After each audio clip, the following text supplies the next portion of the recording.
کہ اگر جو آج شاہ محمود کی آپ سٹیٹمنٹ دیکھ لیں اور پھر آپ جو ہے چودھری فواد کی سٹیٹمنٹ دیکھ لیں اور اسد عمر کی حرکتیں دیکھ لیں، فرسٹریشن میں آ کر وہ قومی اسمبلی میں اس کے پاس فائننس سے نکلنے کے لیے کوئی نبیل بھائی، لیکن آج بلاول بھی تو بڑی بلاول آؤٹ آف دا وے کا ہے، پڑھا لکھا جاہل وزیر بھی تو کہہ رہا ہے، یہ بھی تو بڑا ذاتیات پہ ہے نا۔ وہ تو ہے پڑھا لکھا جاہل، بھائی پڑھا لکھا جاہل تو ہے۔ میں پہلے دن سے کہہ رہا ہوں کہ عمران خان کے جو کشتی کو ڈبونے والا پہلا شخص اسد عمر ہوگا، میں پہلے دن سے بول رہا ہوں۔ بھائی اللہ نہ کرے، ہمارے ملک کی بھی کمانڈ ان کے ہاتھ میں ہے، آپ لوگوں کو سمجھتا نہیں ہے۔ میں بریک کے بعد میاں صاحب آپ کو رسپونڈ کیجئے گا کہ کس کے ہاتھ میں ہے؟ اسد عمر کے ہاتھ میں، عمران خان کے ہاتھ میں کچھ بھی نہیں ہے۔ کیا ہو رہا ہے؟ جی رانا صاحب بالکل آپ کے وقت سارا گزارش یہ ہے، کوئی میں بریک کے بعد پورا آنسر لے لوں۔ ایک سیکنڈ، اگر تو مہذب زبان کے ساتھ بات کرنی ہے نا تو میں حاضر ہوں۔ اگر انہوں نے دوسری زبان انہوں نے کی بلاول صاحب نے کی ہے نہیں تو انہوں نے اس کو لگے بجائے اس کے کیونکہ چمچہ گیری نہ کریں، کنڈیم کریں۔ اگر میں بھی کچھ نبیل بھائی کنڈیم کریں تو بھائی آپ لوگ کی عادت ہے اگر میں بات کروں گا تو پھر معاملہ خراب ہوگا، پھر فائدہ کچھ نہیں ہے۔ اگر آپ کے لیے آپ کا کوئی لیڈر اہمیت کا حامل ہے تو ہمارے لیے بھی رکھتے ہیں، ہم بھی بات کر دیں گے، پھر کیا فائدہ ہو جائے گا؟ پھر فائدہ نہیں ہے، پھر آپ وہی ہیں، آپ بھی بنی گالا کے چکر لگاتے رہے ہیں اس کی ٹکٹ لینے کے لیے، آج آپ کو برا لگ رہے ہیں۔ نبیل صاحب نے بنی گالا کے چکر لگائے ہیں، گئے ہیں ادھر جا کے چکر، وہاں پر ان کے ساتھ وہ دوست ہے عمران کا، اس لیے دوست کا مطلب یہ ہے کہ جو مرضی اس کے لیڈر کو، اس کے ساتھ جو لیڈر کھڑا نبیل بھائی آپ کو کیسے ملا؟ ہم کہتے ہیں آپ نے عمران خان کے آگے کیا پیش کیا جو آپ کو وزیر صنعت بنا دیا گیا؟ سب سے بڑا چمچہ گیری آپ کرتے ہو۔ آپ نہ کریں اس طرح کی ذاتیات پہ، یہ ذاتیات پہ نہ آئیں، آپ کی مہربانی، آپ ذاتیات پہ نہ آئیں، آپ کو تکلیف ہوگی اگر میں کچھ کہوں گا تو۔ اسد عمر نے کس کس کو وزیر بنایا، شاہ محمود نے کس کس کو وزیر بنایا، آپ چھوڑیں نا، آپ کو تکلیف ہوگی۔ میں اگر آپ کی ہائی لیڈرشپ کے بارے میں بات کروں گا آپ کو بہت زیادہ تکلیف ہوگی، آپ کو منہ دکھانا نہیں کہ آپ منہ چھپاتے پھریں گے، نہ کریں۔ آپ کو اسد عمر نے وزیر بنایا، اس لئے تو آپ چھوڑیں مجھے اسد عمر نے بنایا جو میں ووٹوں پہ آیا ہوں۔ آپ کیسی پارٹی کا لیڈروں کو ہرا کے ہیں جن کو 10 ووٹ میرے حلقے میں نہیں پڑے۔ عمران خان لاسٹ الیکشن میں بھی یہ جیتے ایم پی کی سیٹ ہے کون؟ میں تو آزاد بھی جیت کے آیا ہوں، میں تو ادروائز اب بھی پارٹی سے جیت کے آیا ہوں۔ آپ کے وہاں پر جو پیپلز پارٹی ہے اس کو 10 ووٹ نہیں پڑتے، آپ کیا بات کرتے ہیں؟ صنعت کی بیڑا غرق آپ نے کیا صنعت کا۔ آپ چھوڑے، آپ کی معیشت خراب ہو رہی ہے، پاکستان کی معیشت خراب نہیں، زرداری کی معیشت خراب ہوگی، آپ اپنا ایک کارنامہ بتا دیں، آپ اپنا ایک کارنامہ بتا دیں۔ ہمارا کارنامہ یہ ہے کہ ہم نے چوروں کو بے نقاب کیا۔ اب سن لیں میرے سے، میں کوئی دوسرا آدمی نہیں ہوں، میں پولیٹیکل آدمی ہوں، پولیٹیکل ورکر ہوں، ورکنگ کلاس سے ہیں۔ میاں صاحب تو تب بھی جیتے تھے جب عمران خان نہیں جیتے تھے۔ آپ بھی جیتا، آپ نہ بات کریں سردار صاحب، ٹیڑے پیڑے ہو کے بات نہیں کریں نا، کیمرے ٹیڑے پیڑے ہو کے نہیں، جب آپ کہیں گے میری بات سنیں، آپ جیسے کئی لیڈر لاہور میں بچارے مارے پھر رہے ہوتے ہیں، آپ جیسے کئی لیڈر ایسے پھر رہے ہوتے ہیں، چھوڑے آپ نہ بات کریں، ہمیں پتا آپ نے کتنے اگر میں چمچہ گیری کرتا ہوں میں پھر آج میں سینٹ میں بیٹھا ہوتا، آپ نے چمچہ گیری کر کے آپ لوگ چمچہ گیری کر لیں یار، چمچہ گیری کو چھوڑ دیں، پروگرام آگے چلنے دیں۔ ہم اچھا مشورہ دیتے ہیں، دیکھ کے کیا کریں، ہم بالکل آپ غیر پارلیمانی الفاظ کا استعمال کریں گے، اچھی بات نہیں ہے۔ آپ اس کو اچھے ماحول میں لے کر چلنا چاہتے ہیں، یہ چھوڑیں آپ۔ بڑا اچھا ہوا، وہ اچھا بندہ آگیا، سمسام بخاری ڈیسنٹ آدمی آگیا، آپ نہ کریں، آپ ایسی بات مت کریں۔ میں پیوں گا کافی، آپ لیں بریک۔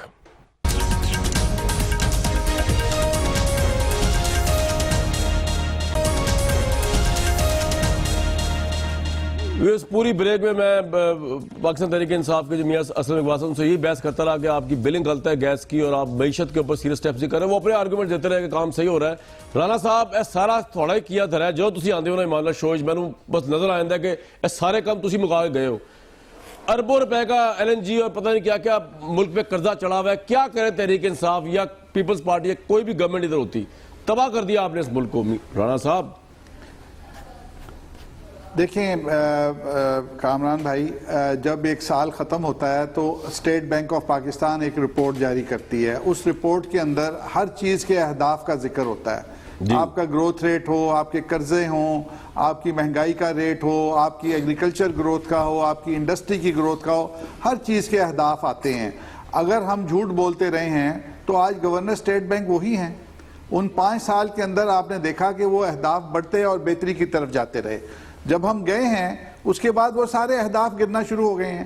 اب ان لوگوں کو تقریریں بہت کرنی آتی ہیں، بحث بہت کرنی آتی ہے، اور اس کے اوپر یہ سچ کو جھوٹ ثابت کرنے کی کوشش کر رہے ہیں، اور عوام کے حالات آپ کو سلیم صافی صاحب نے بتا دیے، اس سے بھی شاید خراب ہیں۔ تو یہاں پہ ان کی باتیں سننے کا فائدہ نہیں ہے۔ آپ ایک ایک اہداف کے اوپر بات کر لیں کہ گروتھ کیوں گر رہی ہے۔ آج کے اخبار اٹھا کے دیکھ لیں کہ ورلڈ بینک کا 2.3 بلین کا قرضہ تیار پڑا ہوا ہے، اس کے اوپر جن منصوبوں کے لیے وہ قرضہ ورلڈ بینک نے دینا ہے ان منصوبوں پہ انہوں نے کام نہیں کیا، انہوں نے قرضہ روک دیا۔ اب یہ کشکول لے کے در بدر بھیک مانگتے پھر رہے ہیں کہ یہاں سے پیسے دے دو، کیونکہ انہوں نے سوال نہیں پوچھنے، انہوں نے نہیں کہنا کہ تم کہاں خرچ کر رہے ہو، اپنی رپورٹ پیش کرو۔ وہاں سے ان کو آسانی سے چندہ اور قرضہ مل جاتا ہے، اور وہ قرضہ پاکستان پہ چڑھائی جا رہے ہیں۔ ان کو بہت شوق تھا، یہ کہا کرتے تھے کہ جی پاکستان کے ایک بچے کے اوپر کتنا قرضہ ہے۔ یہ بتا دیں کہ 31 مئی کو جب ہماری حکومت ختم ہوئی کتنا قرضہ تھا، اور آج 11 مارچ کو کتنا قرضہ ہے۔ کتنا قرضہ ہے؟ سیدھی سیدھی بات کریں، یہ لمبے لمبے بھاشن دینے شروع کر دیتے ہیں۔ تو انہوں نے بیڑا غرق کر دیا معیشت کا۔ میں گبول صاحب سے اتفاق کرتا ہوں تک کا قرضہ کر کے گئے ہیں۔ ایک بات، جو کرنٹ ڈیفیسٹ تھا وہ 2013 اسٹیٹ بینک کی رپورٹ پڑھ لیں۔ اسٹیٹ بینک کی رپورٹ کے مطابق، کامران بھائی میں بتا رہا ہوں، آپ اس کو چیک کر لیں، اگر میں غلط ہوں تو مجھے ضرور بتائیے گا۔ کرنٹ ڈیفیسٹ جب 2013 میں پیپلز پارٹی حکومت چھوڑ کے جا رہی تھی 2.5 بلین ڈالر تھا، جب یہ چھوڑ کر گئے ہیں تو 19 بلین ڈالر تھا، جب ٹریڈ ڈیفیسٹ 15 بلین ڈالر تھا، جب یہ چھوڑ کے گئے ہیں 30 بلین ڈالر تھا۔ ہم نے ڈیولپمنٹ کی ہے، سن لینا، ٹریڈ ڈیفیسٹ جو تھا وہ 30 بلین ڈالر تھا۔ جو پبلک سیکٹر کی کمپنیاں تھیں وہ 190 ارب روپے کا خسارے میں تھی، جب یہ چھوڑ کے گئے ہیں 553 ارب روپے کا خسارہ تھا۔ وہ تمام ارسطو سب جو مل گئے تھے، ان تمام ارسطوؤں نے معیشت کا بیڑا غرق کیا، اپنی معیشت کو ٹھیک کیا، اپنے بچوں کے لیے پیسے باہر بھیجے، خوب انجوائے کیے۔ یہ اسٹیٹ بینک کی رپورٹ ہے۔ آپ مجھے بتائیں 30,000 ارب روپیہ، 24 ارب روپیہ آپ نے زیادہ قرضہ لیا، اس کو آپ نے پے کیسے کرنا ہے؟ قرضے لے کر پے کریں گے نا۔ سلیم بھائی مجھے ایک بات بتائیے کہ ابھی جتنے مہینے عمران صاحب کو ہوئے، آپ کے خیال میں ان کے اپنے ووٹر جو ہے وہ ان سے بددل ہیں، یا ابھی ان کو ٹائم دینے کی کوشش کر رہے ہیں؟ کیونکہ عمران صاحب کا آرگومنٹ ہی یہ ہے جو میاں اسلم اقبال صاحب ابھی دے رہے ہیں کہ ہمیں ٹریڈ ڈیفیسٹ اتنا ملا، اتنا ملا، اتنا ملا، ہم یہ ایکسپیکٹ ہی نہیں کر رہے تھے کہ اتنا ہوگا، ہم تیاری سے تو آئے لیکن اتنی بڑا بلنڈر ہوگا ہمیں۔ یہ آرگومنٹ کتنے تحریک انصاف کے لوگوں نے، عوام نے بائی کیا آپ کے نزدیک؟ اور پاپولیرٹی آپ کے خیال میں عمران کی برقرار ہے جب سے وہ آئے پاور میں؟ جی نہیں، ہاں بالکل۔ دیکھیں، ووٹر جب سپورٹر بنتا ہے یا بددل ہوتا ہے تو عام ووٹر ان معاملات کی اتنی باریکیوں کو نہیں سمجھتا۔ یہ تو وہ ایشوز ہے اکانومی کے کہ گروتھ ریٹ کیا ہے، فورن ریمیٹنسز کی کیا صورتحال ہے، باقی کیا چیزیں، آپ کی ٹیکس کلیکشن کا کیا ہے، آپ کے ڈیولپمنٹل اور نان ڈیولپمنٹل اخراجات کا کیا ہے۔ یہ ٹیکنیکل چیزیں تو ہم اتنے سال صحافت کرنے کے باوجود ابھی تک ہم نہیں سمجھتے۔ جو عام آدمی کی رائے ہوتی ہے وہ تو آپ دیکھیں کہ برطانیہ جیسے ڈیولپ ملک میں بھی بریگزٹ کے بارے میں پاپولر رائے کیا تھی، اور اب جب ان کے خود جو ملک چلانے والے لوگ سمجھتے ہیں تو وہ کیا کرتے ہیں۔ یا پھر آپ نے دیکھا کہ ابھی یہ انڈیا کے ساتھ ٹینشن بنا تو اس کی وجہ سے وہ آرمی کا گراف تو بہت زیادہ اوپر چلا گیا، اور اس کی وجہ سے حکومت کا بھی ہو گیا۔ اور پھر اگر کل کچھ ایک واقعہ دوسرا ہو جائے، اگر ایک واقعہ سے ایک دن پہلے جب تک ہم نے ان کا جہاز نہیں گرایا تھا تو ایک دن پہلے گراف جو تھا بہت زیادہ نیچے تھا۔ تو وہ جو ووٹر کا سپورٹ ہے وہ کچھ اور وجوہات پہ ہوتی ہے۔ لیکن ایک تو مجھے سمجھ نہیں آتی کہ مسلم لیگ نون کے اور پی ٹی آئی کے لوگ اس حوالے سے لڑ کس بات پہ ہیں۔ ابھی دیکھیں، وہی وہ جو خسرو بختیار صاحب کے کیا نام ہے ان کا، وہ جو جنوبی پنجاب کا صوبہ بنا رہے تھے، خسرو بختیار، کل ان کے ساتھ وزیر تھے، آج ان کے ساتھ وزیر ہے۔ اس کا بینہ میں بھی بیٹے تھے۔ آپ عمر ایوب صاحب کو دیکھ کے کل ان کے ساتھ تھے، آج ان کے ساتھ ہے۔ جنرل عمر صاحب کے ایک بیٹے، ان کی کیونکہ معاشی ماہر تھے اور فرنٹ لائن کے بیٹسمین تھے، جنرل عمر صاحب کے دوسرے بیٹے ان کے ساتھ ہیں۔ تو یہ تو وہی کلاس ہے، وہی طبقہ ہے۔ شاہ محمود پہلے پیپلز پارٹی میں تھے، اب ان کے ساتھ ہیں۔ شمسان بخاری پہلے پیپلز پارٹی میں تھے، چند صاحب پیپلز خارجہ تھے اور آج ان کے وزیر خارجہ ہیں. تو یہ ان کی جو ہے لڑائی، اور ظاہری بات ہے کہ عوام کی توقعات پہ نہ وہ لوگ پورے اترے تھے اور نہ یہ لوگ پورے اترے. تو ان کی تو مجھے ایک ہی کلاس ہے اور ایک ہی لوگ ہیں. اور پھر سب سے انٹرسٹنگ چیز کہ اب تو مسلم لیگ نون بدل گئی ہے، لیکن شروع میں جس راستے سے مسلم لیگ نون اقتدار میں آئی تھی اس راستے سے یہ لوگ بھی اقتدار میں آئے ہیں. اور جتنا اختیار ان کے پاس تھا اتنا ہی اختیار جو ہے، خیر تھوڑا سا تو ان کا اختیار تو شوکت عزیز سے زیادہ ملتا جلتا ہے، لیکن بہرحال اتنے ہی با اختیار یہ بھی. تو ان لوگ سلیم بھائی شوکت عزیز کے دور میں آپ اور میں اکٹھے تھے ایک ہی جگہ پہ، لیکن شوکت عزیز کا تھوڑا سا اختیار کم تھا ان سے، یہ تو نا آپ تھوڑی زیادتی کر گئے. آپ عمران صاحب اپنے فیصلے خود کرتے ہیں تھوڑے بہت، ایسی بات نہیں ہے. دیکھیں جی نہیں دیکھیں، ان سے پہلے جمالی صاحب تھا. جمالی صاحب کی پولیٹیکل ہسٹری کسی سے بھی زیادہ تھی، باپ دادا سے وہ سیاستدان تھے، تبھی جھگڑا بھی ہو گیا ان کا مشرف صاحب سے. جی بالکل. آج آپ بتائیں، میں شوکت عزیز کے دور میں اور آپ پی ٹی وی پہ کام کرتے تھے. اس وقت کیا پی ٹی وی پہ اتنی قدغنیں تھی جتنی اس وقت پرائیویٹ یہ ہمارے چینل بھائی مشرف صاحب کے دور میں سب سے زیادہ پی ٹی وی میں تھی. سلیم بھائی مشرف صاحب کے دور میں سب سے زیادہ آزادی تھی، یہ تو آپ مانیں، اس میں تو کوئی دو رائے نہیں ہے.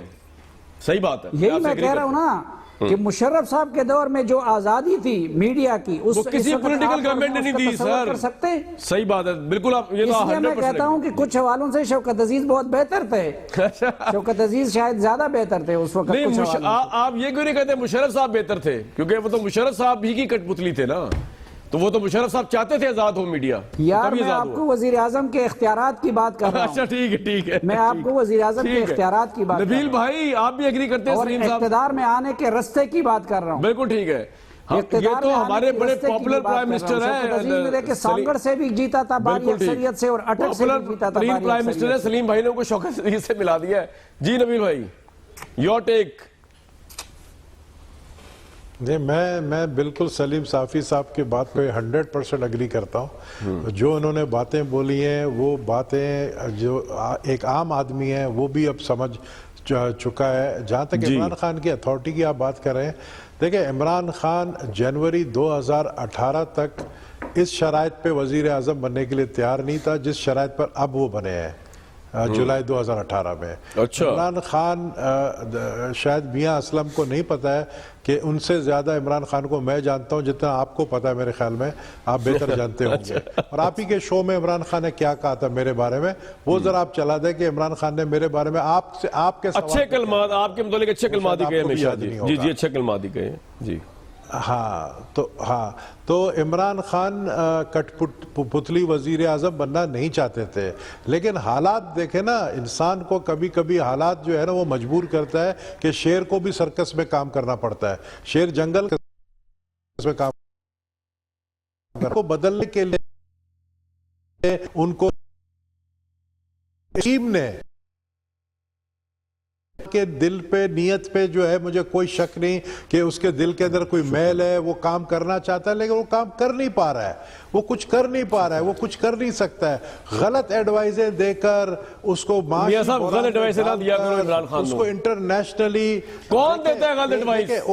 بزدار دیتا ہے کہ میاں صاحب اقبال صاحب دیتے ہیں؟ یہی جو یار دیکھیں بوزدار تو ایک غریب آدمی ہے، ملنگ آدمی ہے. بوزدار بیچارہ کیا ہے، بوزدار کو تو چلا رہے ہیں دکھا سٹارٹ پہ. میں او آئی سی میں کون غلط مشورے دے رہا ہے؟ شکر ہے، یہ تو اللہ کا شکر ہے کہ انہیں پتہ ہے عمران خان صاحب کی نیت ٹھیک ہے انشاءاللہ تعالیٰ، اور ایماندار آدمی ہیں. اور باقیوں کا ہمیں پتہ ہے کہ وہ کس طرح ہے. جب پچھلے دور میں آپ جاتے ہیں تو آپ سوسائٹی میں بات کرتے ہیں نا، زرداری سے لے کر پٹواری تک، تو یقین کریں کوئی الزام لگا دیں الحمدللہ وہ ہر بندہ ماننے کو تیار ہوتا ہے. زرداری صاحب اور پٹواری صاحب والی بات پہ بریک ہے.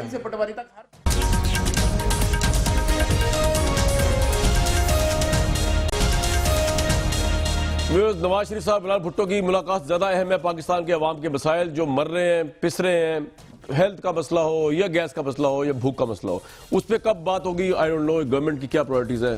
کل تک دیجیے اجازت.